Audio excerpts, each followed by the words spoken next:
Today's episode is presented by our favorite sponsor. You need to be hydrated. You know where to go. That's A Game. Whether you're at home, at work, in the gym, in the classroom, success means giving nothing less than your best. Your peak performance, your A Game. And now there's a beverage designed to help you bring your best when you need it the most.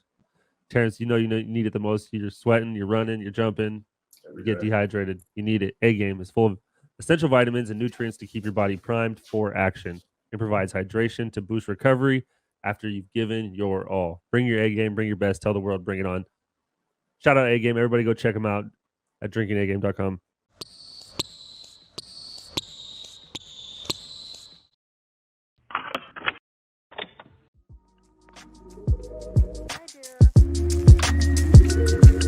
Good morning, good evening, good night. Welcome to the show, what a wonderful delight. Patsy and T.ROSS better chop up on the mic. Just sit back, have a laugh, catch a vibe, and enjoy the ride.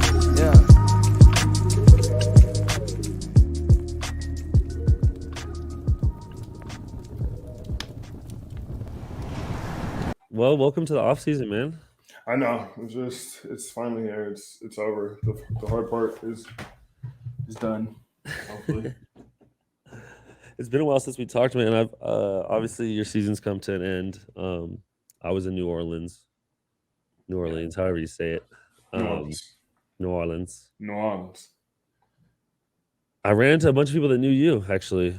That we knew together. The first person I ran into was David. David Lee or David Gale? Gal. Ran into him. Gale. Gale. Yeah. We had him on an episode. Yeah, we had him on a podcast with Patrick Patterson. Pat Patterson. Mm-hmm. Ran into him. Ran into Emil Jefferson. Yeah, he's coaching down there. Well, they lost, and then he's out at the bar at like. Oh yes, so they do it. My guy. Dude, New Orleans is an interesting place. I've never been there. I've been there too many times. And not that there's anybody from there, but I just could never. I would not want to be there, bro. It's a tough place to be. If you're not from there, it's going to be hard to readjust, bro. Every time I go to New Orleans, I always see something like crazy and fucked up, every single time. That was every night that we were out. Yeah, bro. The one thing I noticed this year from going there, we flew in. We're driving on the buses, we're on the highway. And you when you're driving on the highway, there's the little river canals that kind of feed on the side of it. Kid you not, bro. I saw a homeless camp. And this is all in the span of us going 60 miles on a bus for about maybe 400 yards. I see this all play out. A freaking homeless camp. And there was a dude, there was two guys in the lake or in the river waist deep, bathing themselves next to a tent. I was dumbfounded. I was looking at that, that's not what I'm seeing. I'm looking around at anybody else to see if they're seeing what I'm seeing, and everybody on their phone and stuff. I'm just that's weird. And there's been other times you're pulling up to the hotel and there's a homeless dude peeing or pooping on the side of the building, bro. Yeah, weird shit every time I go there. So New Orleans is a different type of place. Dude, different. It's after a couple of days, it's rough, but it was fun though. The good food, the Final Four was really good. I mean, it was crazy in there. It was Coach K's funeral. People were just. I mean, it was emotional. It was a lot of emotions in there. After North Carolina won, bro, it was people were madhouse. People were hurt. People were very hurt, and then the party was crazy downtown because just Tar Heel fans thought they won the finals. That was the championship. And speaking of that, we ran into Hansborough actually that night too. Psycho T, we gotta get him on the podcast. He was walking right down the middle of the street. It was funny. My boy was wearing a Tar Heel, so everyone was coming up. I was literally just speaking to Tyler during the tournament too. That's so funny on Instagram. Yeah, bro. Everybody's there. All the alumni are probably in town. All the alumni. Yeah, it was a big one. It was a big one, and it was. And you had 4 huge teams. These aren't one Cinderella team got in. It was all major D1s that were in there. So that their whole fan base was probably just gonna flood the whole city. Oh, flood the city, bro. It's insane. There's chants everywhere. Everyone's chanting. Everyone's just. Yeah, it's college town. Yeah. So where were you guys sitting? How close were you to that? So the first night we got, because it's the Final Four. There's 2 games. It was a little more expensive, but we were up top. High. Oh yeah, nosebleeds. Because the Superdome is massive, right? Massive. Yeah. And bro, since it was Coach K's last game, the tickets close were 5-10K each per ticket. Yeah, per ticket. And so it was So we did do that, but then so the whole plan was we were gonna go down, leave Monday morning, get home, watch the finals. Yeah. On TV. We 3 days, going out, it's plenty. It's plenty. Yeah, for sure. In New Orleans, so absolutely. We wake up at our Airbnb, and our Airbnb is kind of off the path. You guys got an Airbnb in we thought it looked nice on there. It's like, yeah, this looks nice. And we showed up, we're like, whoa, okay. This is way different, huh? It was in the hood. Yeah, it's New Orleans. Well, it was close to Bourbon. Yeah, exactly. It was close to Bourbon Street. Yeah, once you get off of Bourbon, once it's literally that downtown 1-2 block stretch. Outside of that, it's bad. Real life. Yeah. It's like, so the place we stay was like that. 6 World. Yeah. So we get in our Uber though Monday morning. Start going to the airport. My homie's like, "Oh, dude, our flights got delayed till 9 p.m. It's 6 o'clock in the morning." 9 p.m. Like, what the? So we turn around, go back to bed, wake up, have to get out of the Airbnb, and they're like, our flight's canceled because the Alaska pilots are striking right now. No. So they're having like a new contract. So they're like they canceled like 3,000 flights over the weekend for Alaska. So we're like, oh my gosh. So we wake up. Pilots. So we wake up and my homie's like, yo, they just said we can go stay at any hotel just as long as it's not a 5-star. And we get to stay we get another day here, and we're like, all right. And then the airline was saying that. Yeah, so we're like, all right, we're staying downtown. We're like, we get a 4-star. We stay at the Hilton right down the water. Like, we get a workout in sauna. We're feeling a lot better. We were like really depressed. We're like, let's get home, get us home. And then it was like back up, and they were like, look at tickets, and the tickets are like way cheaper for this game. Yeah, because of there's no 4 fan bases, not the Coach K. So then we ended up sitting like 20 rows up, pretty close in the Kansas section, and it was wild. It was nice. Did you see any Kansas players walking around? Yeah. Well, so when we first walk in, bro, we walk down to our seats, and we're across from the Kansas bench. Yeah. And we just hear like a roar across, like, what is going on? Like someone's walking down that's famous. Yeah. And it's Paul Pierce, and he's turned, and he's just going doing this, and then he's like walking down. Everyone's shaking him up. It takes him like 20 minutes to get down there. Then he goes to like the edge of the rail and just yells to the student section. They go wild. And then I seen Aaron Paul. Yeah, there all those people were there. It was insane. Wait, you said you saw who? Aaron Miles was there. Aaron Miles? Okay. Miles, yep. We went to our high school. Shout out Aaron Miles. Yeah. But yeah, it was cool. There's a lot of people, obviously. All the alumni from Kansas, I don't think I watched any of the NCAA tournament this year. Probably 8 minutes total between 4 games I flipped through. Yeah, so how was the game? I mean, I know who won, but it was the biggest comeback ever in history. So really, they were down 15 at half. And you're sitting in the Kansas section. Yeah, they were. Dude, it was so funny. So they started off 10-0, and the people in front of me, it's like all these like middle-aged, like 40-year-old like diehard Kansas fans, and they all came in a big group, and they start switching seats because they're getting superstitious. He's like, oh, I gotta come back down here. Then at halftime, they're like all sad, and they're like, we gotta change up the order again. Like they'd put on like the Jarrell Arthur jersey, and then like North Carolina would score 2 buckets. He rips it off. He's like, rips it off. Nope. They did it until they won though. So that's Oh yeah. So you guys are pretty much the. It was funny just sitting in like I mean, I'm not really a diehard like that for any. Like I just like to watch good basketball. But you like Seahawks if you're a diehard. Yeah, but I'm just like when you see people with their alma mater, they're like, dude, they go crazy. I'm not. They go crazy. Yeah, that's what I'm saying. Like I enjoy like watching Idaho and want them to win, but like I'm not like. You're not like. It's so different because like think about it. We went to college for a sport, so it wasn't like you were like the biggest UW fan growing up. Like a lot of it wasn't like I grew up in that town.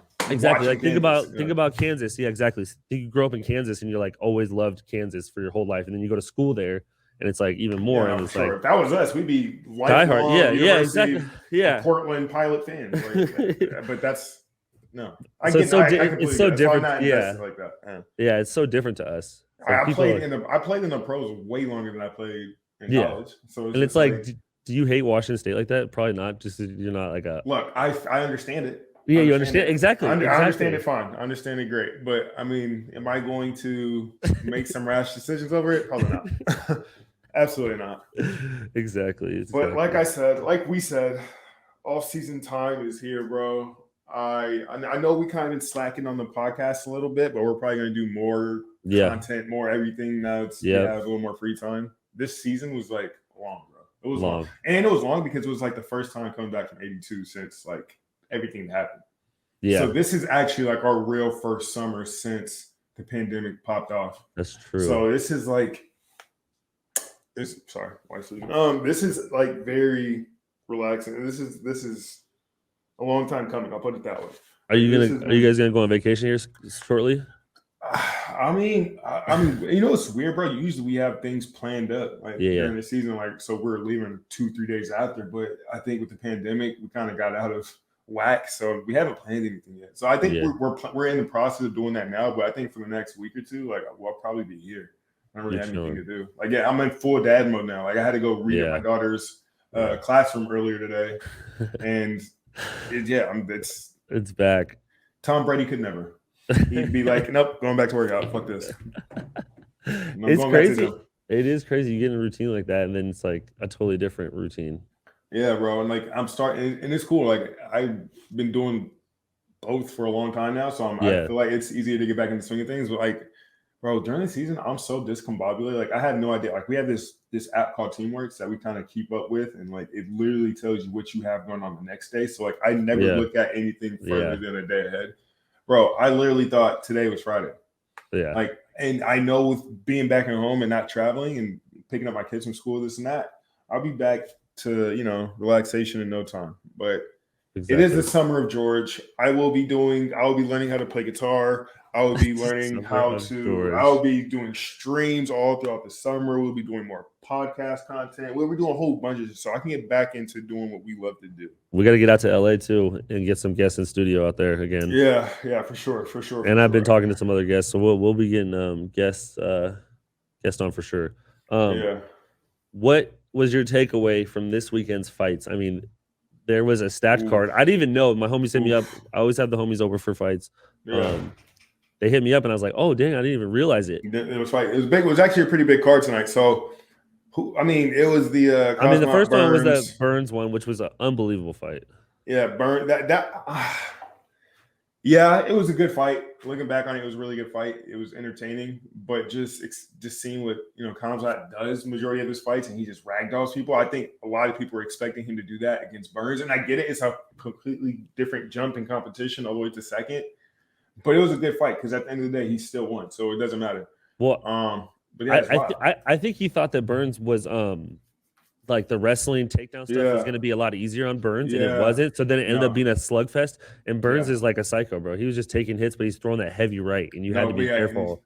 But did you see the way he was, bro? Khamzat was taking that on the chin and was still in the pocket, like still focused on trying to knock this dude out with the next punch. And that's the dude has a crazy chin, bro. Because even he got hit, and you could tell he was stunned a little bit, but he was never wobbled. He was never chicken legged. He was not like he might have been hurt a little bit, but he was ready to keep going. And that was a crazy thing. So here's a crazy story. So Mike, right? MCW, he's out here. He went out Carter Williams, your teammate. Big MMA guy, big UFC fan. Like he's involved in that whole community and all that, right? So he goes out there. He goes out to see. It's in Jacksonville, by the way. So he goes out to see the guys couple like a day before the fight. Oh yeah, that fight was in Jacksonville. Yeah, I was gonna go, but it's just we had a game the next day. It was long drive. I ain't going to go.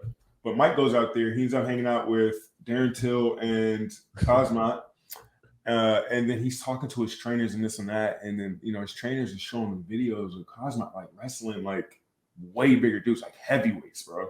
Like they showed him sparring with Alexander Gustafsson. Which is a light heavyweight, 6'4", like 230, like 220. Like he's a really, really big guy, and that's who he trains with. Because when Khamzat, where's he? He's from the Chechen somewhere. Yeah, but doesn't he rep Sweden? Yeah, so when the war broke out in Chechen, he had to move to Sweden. That's where he grew up, and that's how he ended up eventually beating Alexander way down the line. But he's a different type of guy, bro. And Mike said, his trainer said that Khamzat has so many different plans for UFC. Like he's not only trying to win a belt in this division, but he's potentially trying to work himself all the way up to try to get a heavyweight belt.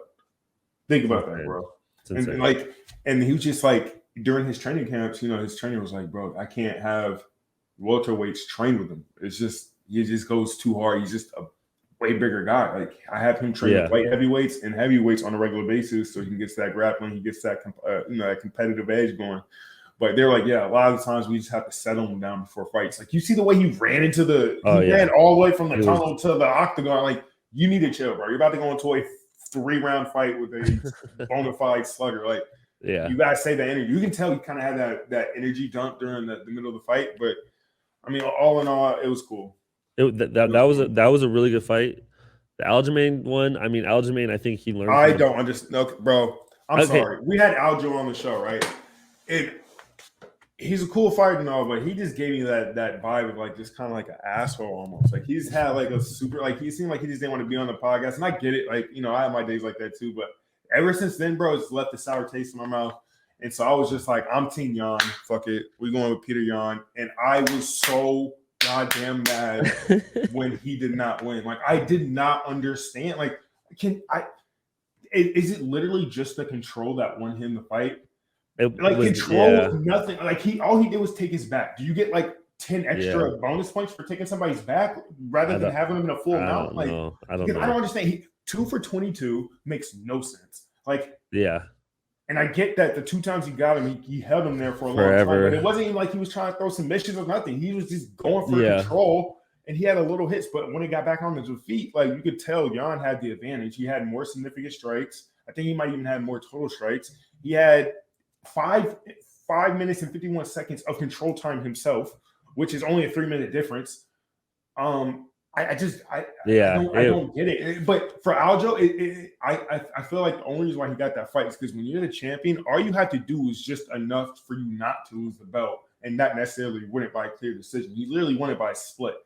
I'm just trying to figure out where the hell did y'all see that he was in, like, he had control of his back, but that can't equal points all the time. Like they need to make a clear, definitive rule for what that should count as, because it was frustrating. I give Aljo the props because like the last time they fought, he came out super hyped up, and this time he really was like, no, he was more poised, smarter about it. And like he didn't want to punch with him. He knew that. And so like, it ended up just being a boring fight. But yeah, they're gonna have to run it back again. I mean, he's gonna get back there anyways. And do you think so? Yeah, they'll get him back in there. He's got to win like I don't know, bro. He's got to win for someone else, and then. So who do you think's next though? They talking. He said he called out Dillashaw. Who, Aljo? Because has he fought TJ yet? I don't think he's fought TJ. So. Before he fought Peter Yan, he choked the shit out of Corey Sandhagen. Yeah, he whipped him up. So that and Corey Sandhagen lost that fight to TJ. And hot take, I don't think TJ Dillashaw should have won that fight against Corey Sandhagen.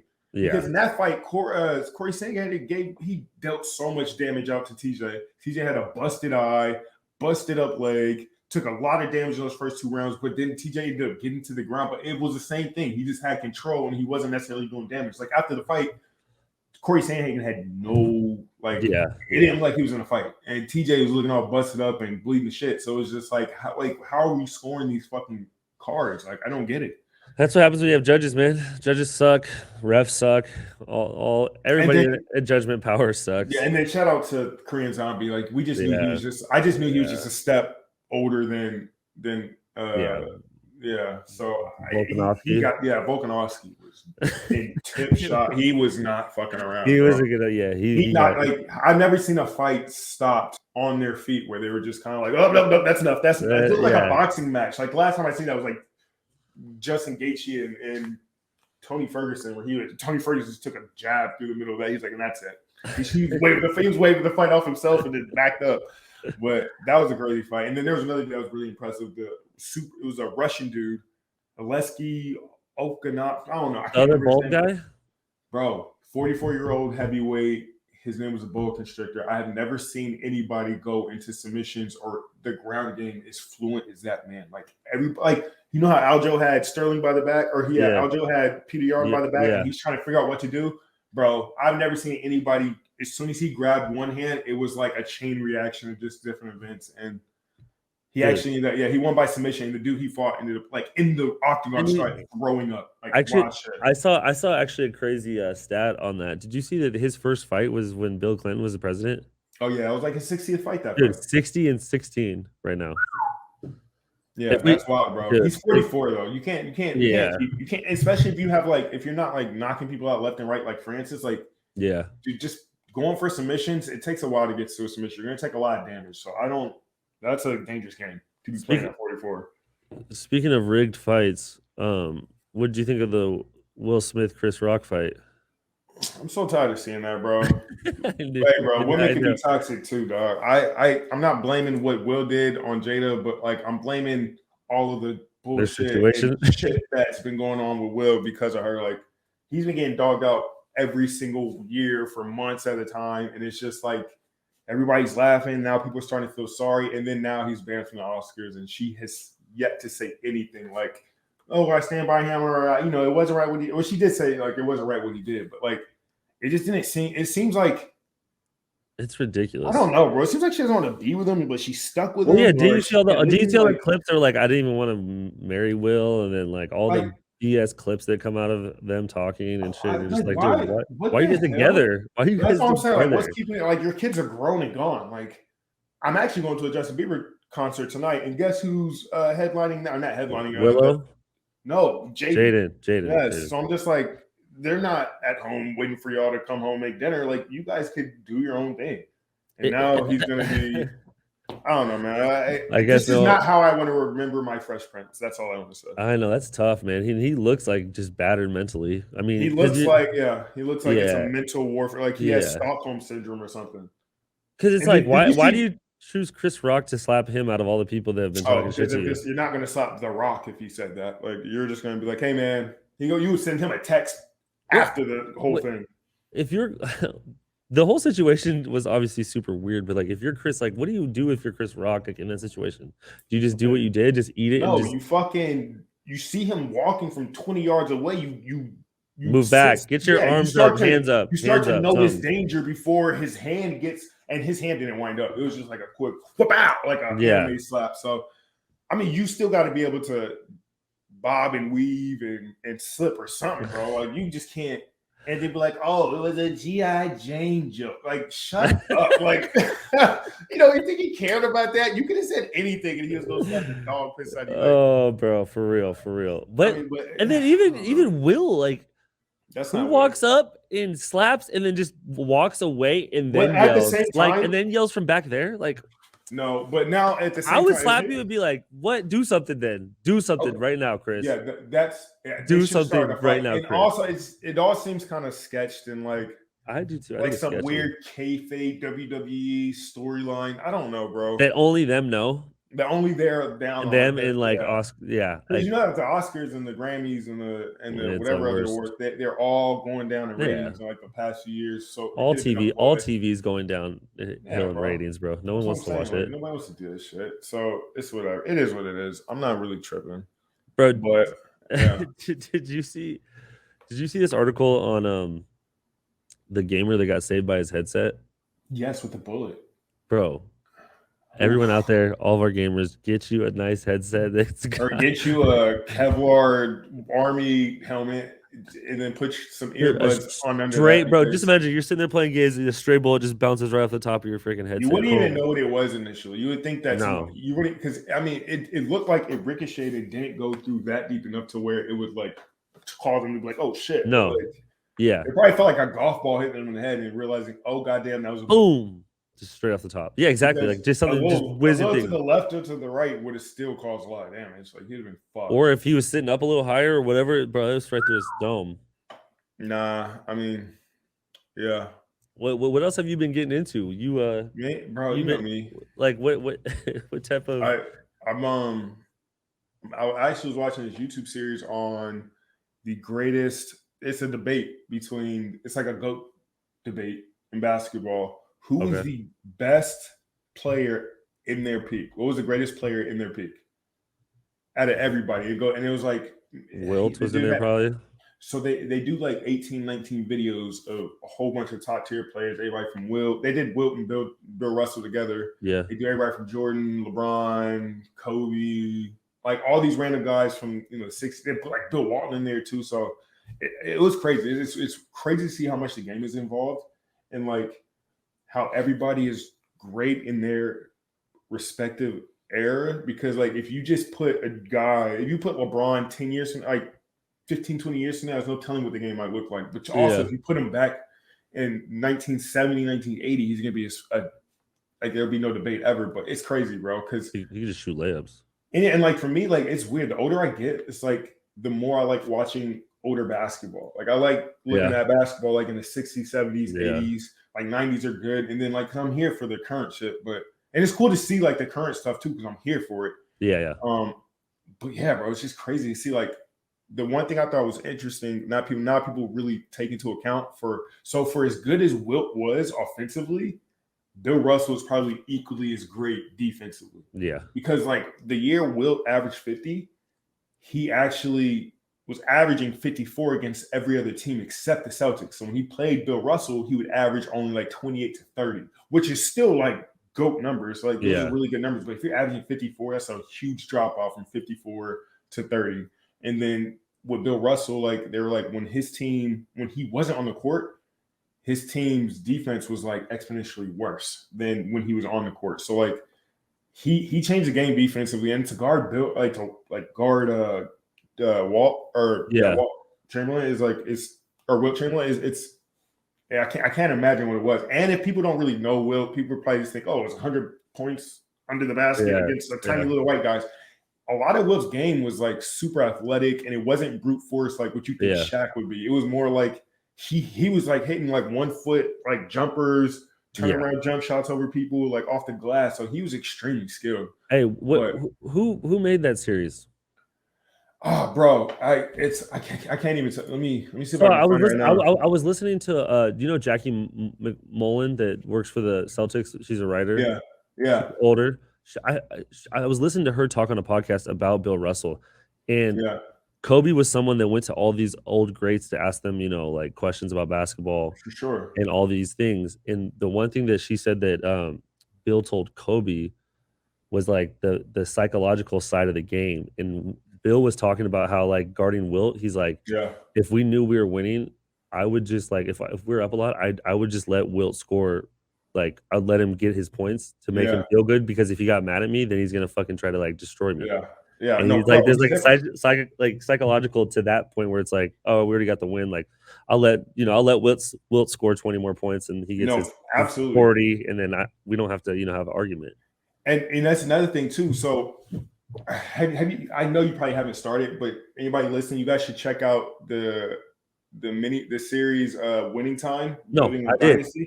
So, bro, I'm into it. I'm already into it. One thing I'm like really curious about is like I'm starting to get really into like 80s basketball, and one thing I noticed like Kareem, we don't understand how good Kareem was. We weren't around for any of that, but Kareem, think about the skyhook, right? When you think Kareem, you think of the skyhook. He has 37,000 points doing the skyhook, and I watched his documentary on HBO, which is really good, bro.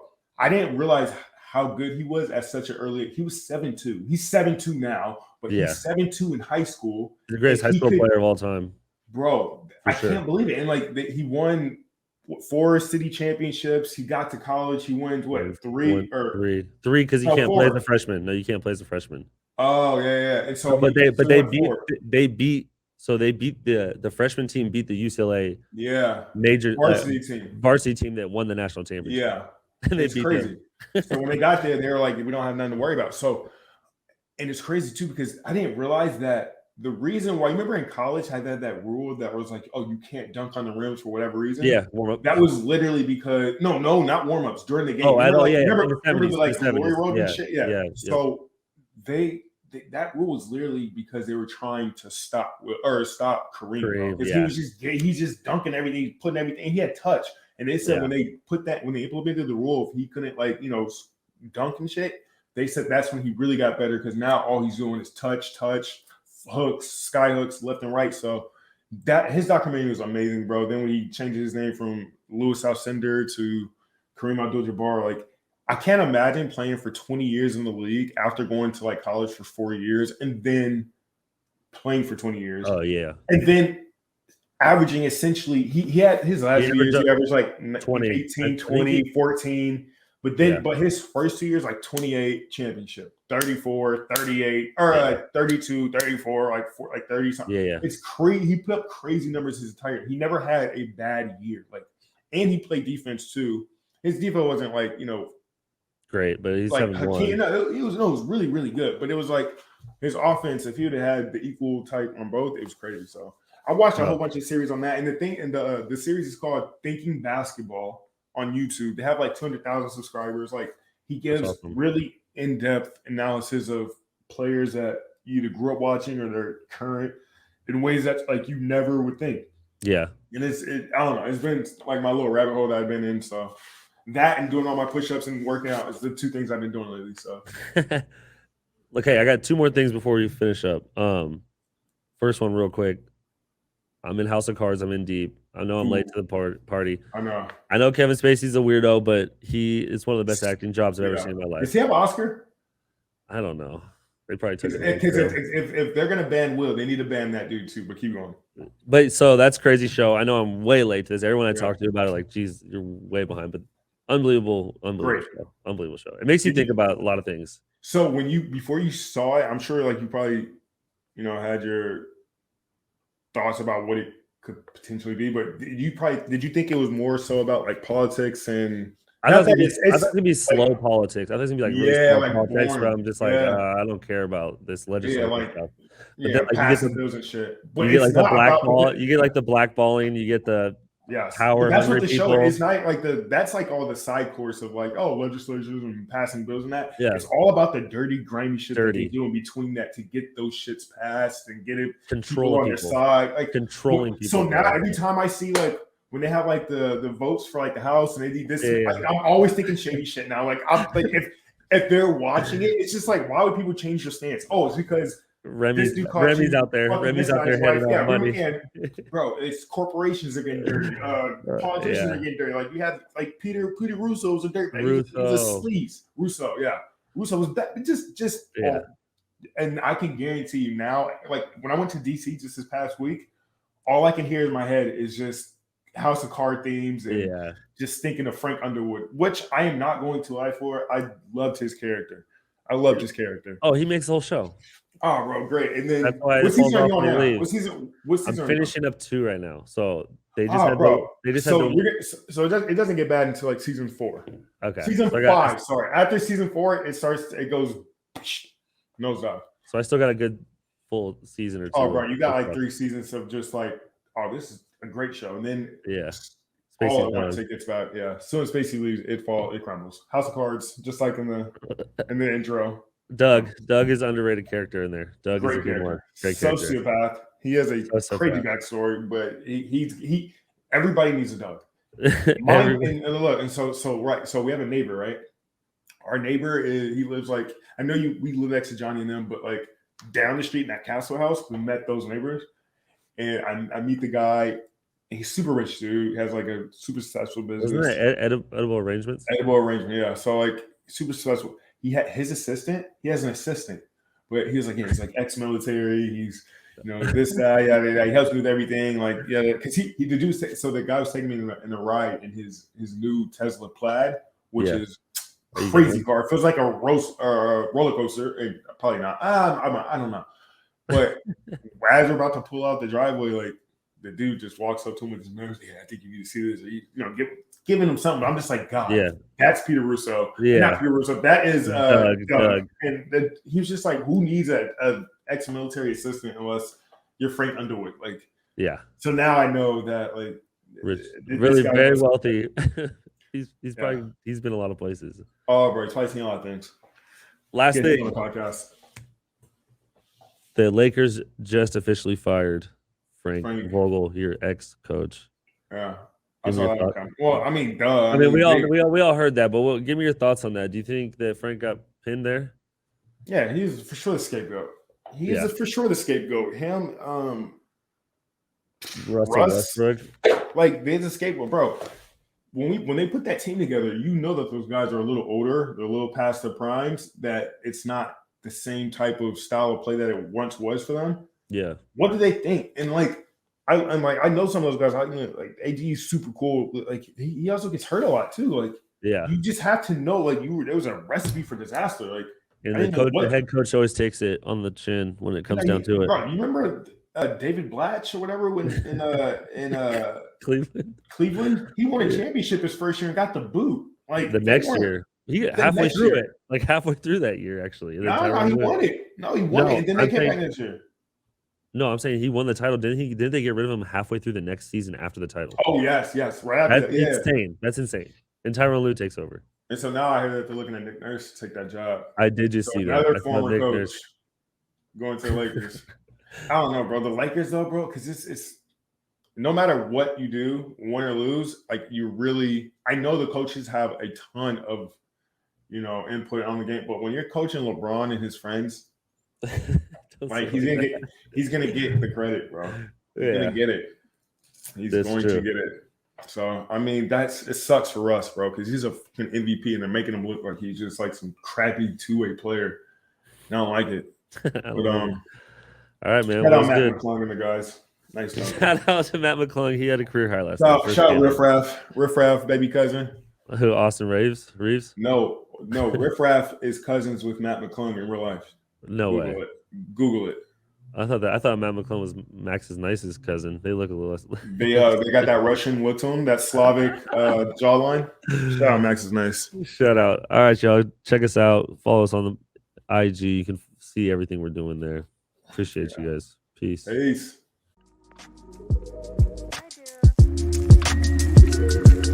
Good morning, good evening, good night. Welcome to the show, what a wonderful delight.